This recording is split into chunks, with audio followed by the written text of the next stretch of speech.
Donald Trump has been convicted on 34 felonies. This happened yesterday. I'm recording on a Saturday, but these felonies, in my opinion, should have never been even brought. They should have been in the least misdemeanors if he had committed any crime at all.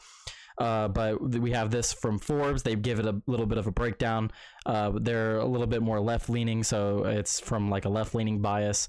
But I will play the clip of Donald Trump's response in court at the end, as I feel as though he himself breaks it down why this was a sham trial in the first place a lot better than I could. I would just be repeating what he said, really. President-elect Donald Trump became the first ever former or sitting president to be formally convicted of a felony Friday, as he was sentenced in his hush money criminal case, but the president-elect was not given any penalties for his crime. So that's one of the things people are hammering home. First of all, these 34 counts should have been in the least misdemeanors.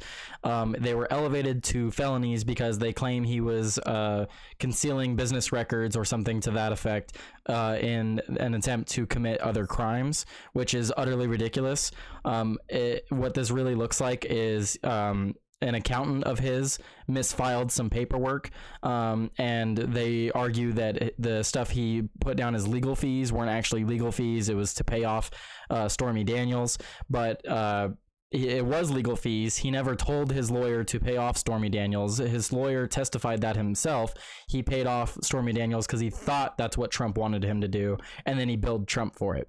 So Trump did not pay off Stormy Daniels. His lawyer did, and then his lawyer had him pay for it by just claiming it was other legal fees. So Trump just thought he was paying his lawyer for legal stuff. He wasn't trying to pay off some woman. That was totally on his lawyer. And then the other counts of falsifying business records and stuff like that, well, his accountant is the one that handled that, and nothing was mislabeled.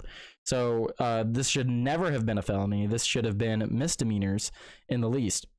So Judge Juan Merchan gave Trump an unconditional discharge, meaning his conviction stands, but he won't face any penalties after Trump was found guilty in May on 34 felony accounts of falsifying business records, letting the president-elect walk free without any punishments. So he was convicted or sentenced finally, and the sentencing is unconditional discharge, meaning he is not going to get any fines. He's not going to get any prison time.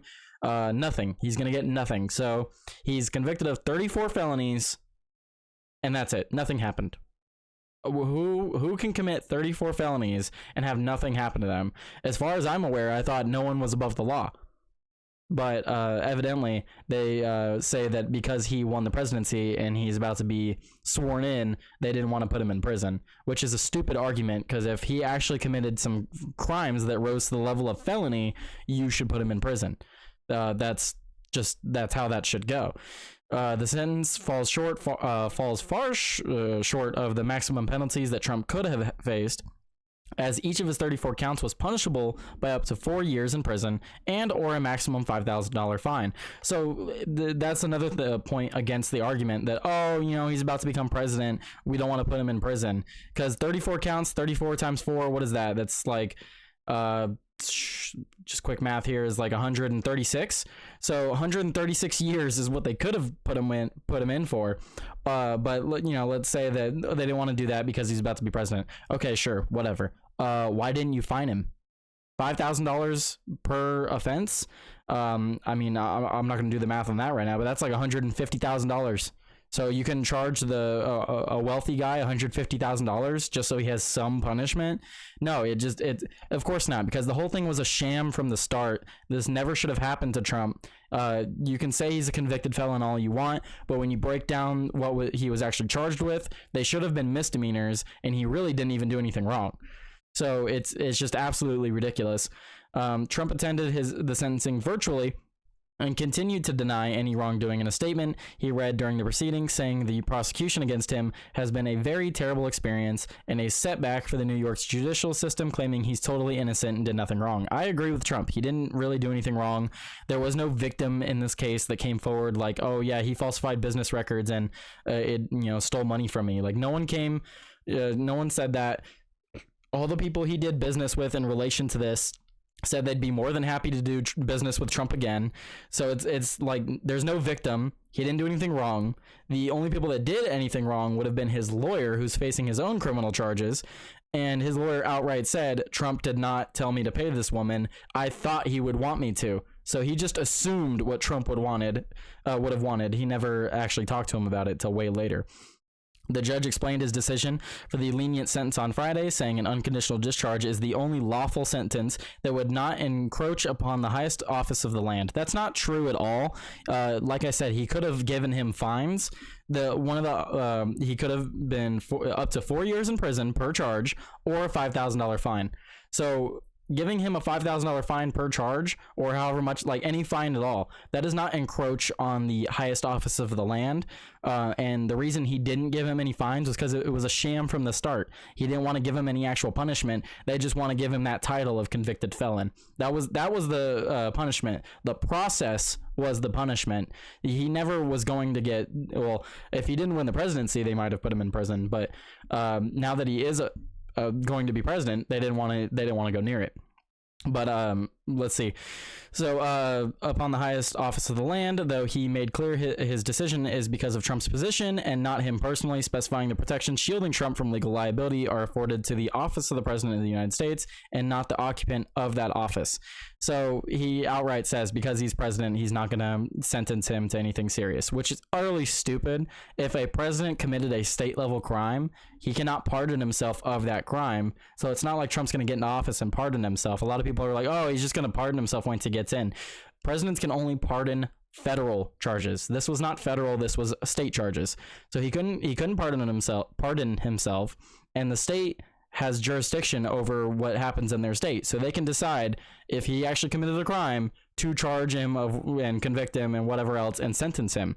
So he's just making up bullcrap to justify why he wanted to give him the title, but not actually give him any punishment. Because at the end of the day, like I said, the process was the punishment. That's what they wanted. They wanted to punish Trump through the process of our legal system. With his sentencing, Trump can now formally classified as a convicted felon. As the Justice Department notes, being a sentence is necessary for a conviction. The protections afforded to the office of the president do not reduce the seriousness of the crime or justify its commission in any way. Merchan said at Friday's sentencing, though he noted the protections of Trump's office are a legal mandate that the court must respect and follow. However, despite the extraordinary breadth of those protections, one power they do not provide is the power to erase a jury verdict.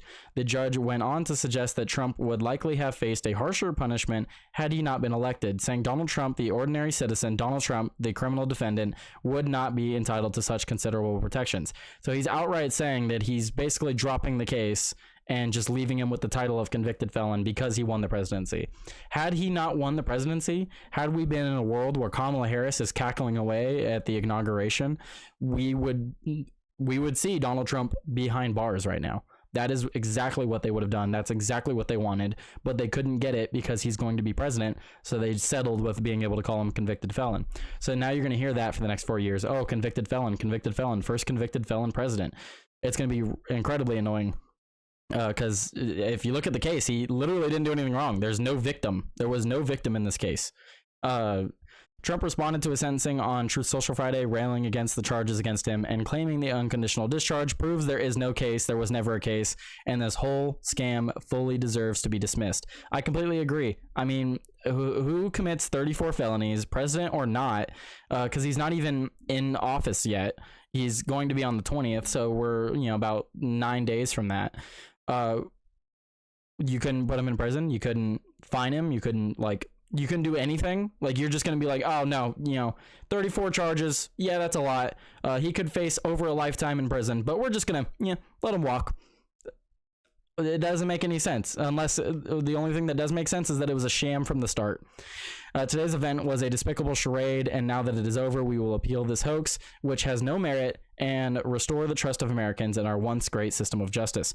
Can Trump appeal his conviction? Trump's sentencing means he can now formally appeal his conviction and try to have it overturned, which he had already said he will do. The president-elect has argued the case against him should be thrown out in light of the Supreme Court's recent ruling, giving him some immunity from criminal prosecution, and because of his impending presidency, though Merchan had already struck down both those claims.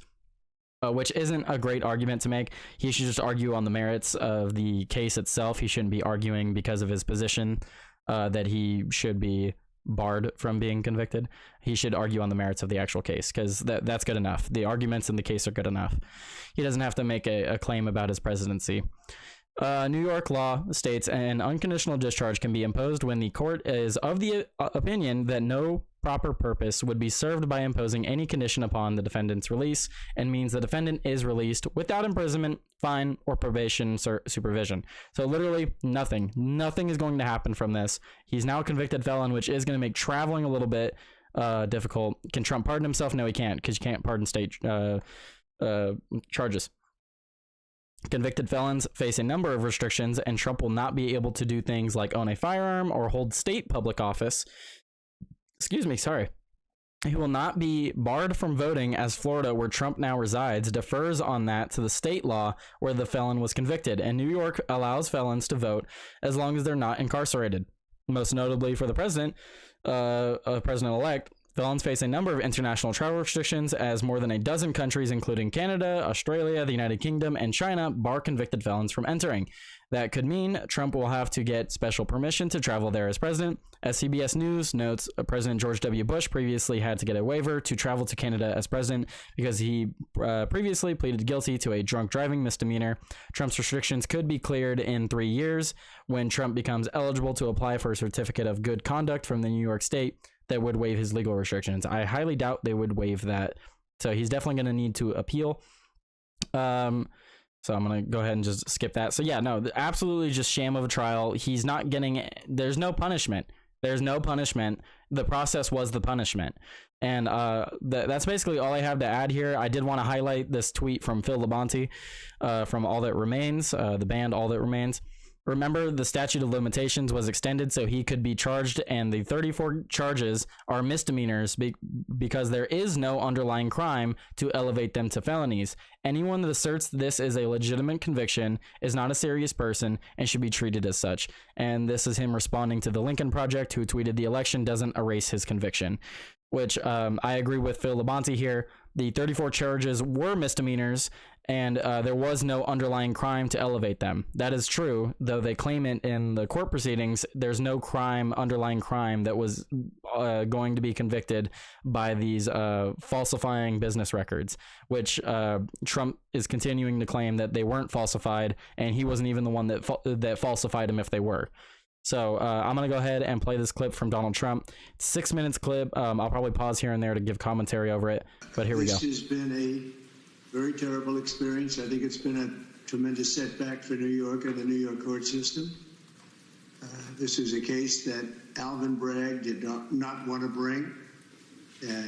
He thought it was, from what I read and from what I hear, inappropriately handled before he got there.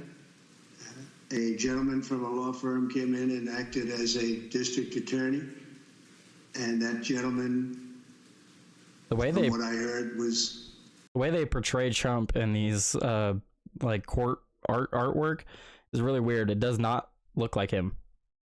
That does not look like Trump. The only thing they got right was the hair. Like, his face is very rugged. I don't know. The caricature of him is very interesting. A criminal or almost criminal in what he did. It was very inappropriate. It was somebody involved with my political opponent. Part of the records that we're talking about, they're saying, I just noticed where he said I was falsifying business records. Well, the falsification of business records, as they said, was calling a legal expense in the books where everybody could see them, a legal expense. In other words, that legal fees or legal expense were put down as legal expense by... Right, so he's saying there that the court tried to say that he put something down as legal fees that weren't actually legal fees when they were, in fact, legal fees. So he's, again, that should just be a misdemeanor. That is not a felony. It should not have been elevated to a felony, and even then, they did not prove that he actually falsified anything. It's literally just a sham trial, which a lot of the charges against him were. Accountants, they weren't put down by me. They were put down by accountants. I didn't call them construction, concrete work. I didn't call them electrical work. I didn't call them any. They called a legal fee or a legal expense, and for this, I got indicted. It's incredible, actually. Now, if you look, my attorney alluded to it, the top legal scholars and legal pundits in this country, the ones that are quoted all the time on television, that are making their views felt, and highly respected people, have said, everyone, virtually everyone that I know of, I haven't seen any to the contrary, not one. And none of these people are not exactly friends of mine, to put it mildly. But they all said this is a case that should have never been brought. It's an injustice of justice. A lot of people have said that this should have never been brought. There was nothing here. Jonathan Turley, Andy McCarthy, Judge David Rifkin, a wonderful man who just passed away, by the way, Greg Jarrett, Ellie Honig from CNN, of all places. CNN said that. Paul Ingratian, Alan Dershowitz, they all said this is not a case that should be brought. It's not, think about it, legal expenses are down as legal expenses, and I get indicted for business records. Every damage my reputation so that I'd lose the election, and obviously that didn't work. And this was to try to get him to lose the election. Ultimately, that's why they brought all these different charges against him and cases against him. A lot of the cases failed, and the ones that he was convicted on were, again, like this, like the E. Jean Carroll case. They just don't make any sense. Like, I don't even know how they come to a conviction on these things. It seems completely politically motivated. There was no victim in this case. There was no victim of Donald Trump. The people of our country got to see this firsthand because they watched the case in your courtroom. They got to see this firsthand, and then they voted, and I won and got the largest number of votes by far of any Republican candidate in history, and won, as you know, all 7 Skip ahead a little bit. So they understood it. I wasn't allowed to use the lawyer-client privilege or the reliance on counsel. I had a lawyer that made this deal, and he admitted that. And he was also a totally discredited person. We weren't allowed to use the information from the Southern District that totally discredited him. It wasn't allowed to be put in. And that was terrible, unbelievable. And this is a man who's got no standing. He's been disbarred on other matters, unrelated. And he was allowed to talk as though he were George Washington. But he's not George Washington. He shouldn't have been allowed. The Southern District did a book of approximately 28 pages where I've never seen anything like it. They excoriated him. You wouldn't let it be put into evidence. So he was able to testify as a witness, and I think it's a disgrace to the system. I was under a gag order. I'm the first president in history that was under a gag order. Yeah, he wasn't allowed to talk about multiple cases because of the gag order. That are very important. I guess I'm still under, so probably I won't do it now. I assume I'm still under a gag order. But the fact is that I'm totally innocent. I did nothing wrong. They talked about business records, and the business records were extremely accurately counted. I had nothing to do with them. Any of that was done by an accountant or a bookkeeper who I think gave very credible testimony and was corroborated by everybody that was asked. And with all that's happening in our country today, with the city that's burning to the ground, one of our largest, most talking about LA and the Palisades fire, to the ground, with wars that are uncontrollably going on, with all of the problems of inflation and attacks on countries and all of the horrible things that are going on. I got indicted over calling a legal expense a legal expense. It was called a legal expense. I just want to say I think it's an embarrassment to New York, and New York has a lot of problems, but this is a great embarrassment. I believe that this and other cases that were brought, as you know, the DOJ is very much involved in this case. It's because that's the political opponent they're talking about. The DOJ is very involved. You have a gentleman sitting right there from the DOJ who was from the DOJ's office. He was also involved with the New York State Attorney General's which case. The Department of Justice is under Joe Biden right now. So Joe Biden is attacking his political opponent got them to move with on legal me. legal cases. I won the election in a massive landslide, and the people of this country understand what's gone on. This has been a weaponization of government. They call it lawfare. Never happened to any extent like this, but never happened in our country before. And I'd just like to explain that I was treated very, very unfairly. And I thank you very much. So that's the statement from Donald Trump at his trial that he attended virtually. I mean, I'm not sure what else to add here. It's just a completely sham trial. I hope he wins on appeal, but we'll see because it is still New York. But yeah, he really didn't do anything wrong in this case. They just wanted to punish him through the process of our legal system and get the title of convicted felon. So now he is the first president to be a convicted felon, which is utterly ridiculous. We'll see what he does when he gets into office on the 20th. I think there should be investigations into these people and find out exactly why they wanted to do this. And then we also are hoping to see some pardons on January 20th for J6 protesters and a lot of other orders that he may be putting out. I did an interview that I will be posting on Monday with Joshua Matthew Black, who is a peaceful protester from that day. He was shot in the face by Capitol Police unjustly with a plastic round that put a hole in his face.